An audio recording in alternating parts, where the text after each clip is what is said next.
போன வருடம் மாசி மாத தேய்பிறை சஷ்டியில் ஒரு சகோதரிக்கு நடந்த ஒரு அதிசயத்தை தான் நாம் இந்த பதிவில் பார்க்க இருக்கிறோம். இந்த வருடம் நாளை தினம் பார்த்தீங்கன்னா அதே மாசி தேய்பிறை சஷ்டி, அதாவது 9/3/2026 மாசி மாதத்தின் 25ஆம் நாள் திங்கட்கிழமையில சஷ்டி திதியானது இரவு 11:58 வரைக்கும் இருக்கு. சென்ற வருடம் ஒரு சகோதரி வாட்ஸ்அப் பண்ணியிருந்தாங்க, 18 லட்சம் ரூபாய் என்னுடைய ஃப்ரெண்டு ஒருத்தங்களை நம்பி கொடுத்துட்டேங்க. என்னுடைய தோழி பக்கத்தில் வீடு வாங்க போகிறேன்னு சொல்லியிருந்தாங்க. அப்போ கடைசி நேரத்தில் அவங்களால பணம் பெரட்ட முடியல. அப்போ நான் என்னுடைய நகையெல்லாம் வச்சு அவங்களுக்கு அந்த வீடு கரையத்துக்காக உதவி செஞ்சேன். ஆனால் இப்போ அந்த பணத்தை அவங்க வாங்கினதையே வெளியில் சொல்ல மாட்டேங்கிறாங்க. நான் என்னுடைய கணவருக்கு தெரியாமல் தான் இந்த 18 லட்சம் ரூபாய்க்கான நகையை அடமானம் வச்சு கொடுத்தேன். இப்போ நான் இது தெரிஞ்சால் என் குடும்பத்துலேயும் சண்டை வரும்.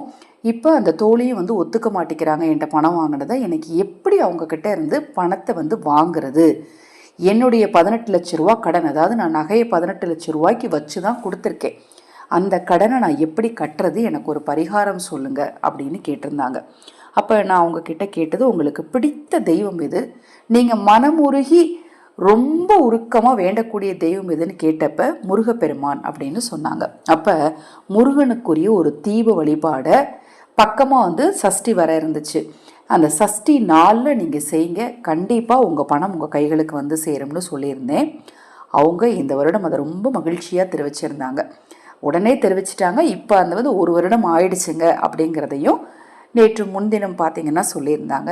அந்த ஒரு எளிமையான ஒரு தீப பரிகாரத்தை தான் நாம் இந்த பதிவில் தெரிஞ்சுக்க இருக்கிறோங்க.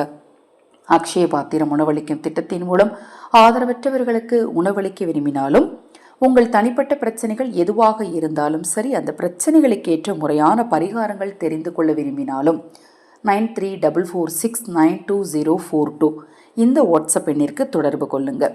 இந்த சஷ்டி திதி அப்படிங்கிறது ரொம்ப ரொம்ப முக்கியமான ஒரு நாள், முருகப்பெருமான் வழிபாட்டிற்குரிய முக்கியமான நாள்.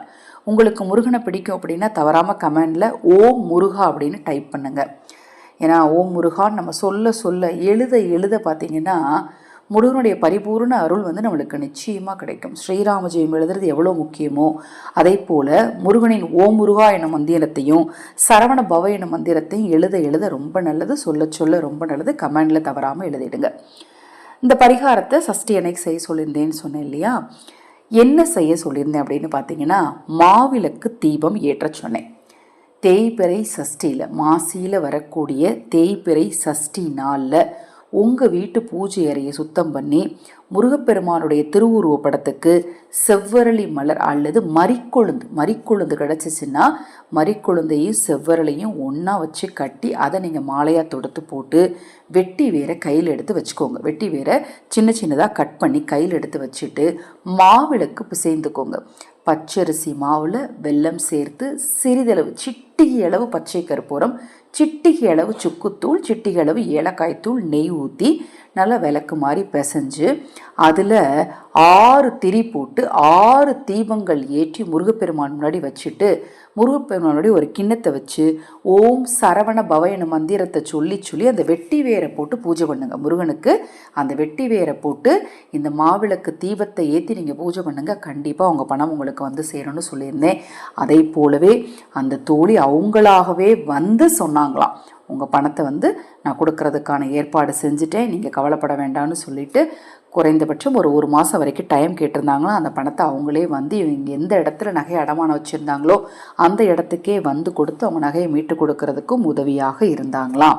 அவங்களுடைய மனதை மாற்றி அந்த நகையை முருகப்பெருமான் மீட்டெடுத்து கொடுத்த அந்த ஒரு விஷயத்தை அவங்க சொல்லும்போது எனக்கே தேகமெல்லாம் புல்லரிச்சுது. முருகனை நம்பி நாம் செய்யக்கூடிய சின்ன வழிபாடு கூட கண்டிப்பாக அதற்கான பலனை தராமல் போகாது.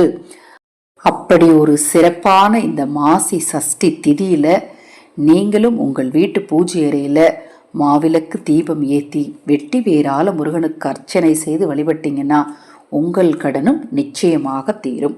இது போன்ற எண்ணற்ற தகவல்களை தெரிந்து கொள்ள நமது சேனலை சப்ஸ்கிரைப் பண்ணிக்கோங்க. மகா பெரியவாவின் அருளாலும் முருகப்பெருமானின் அருளாலும் நிச்சயமாக உங்களுக்கும் உங்கள் குடும்பத்தாருக்கும் நல்லதே நடக்கட்டும்.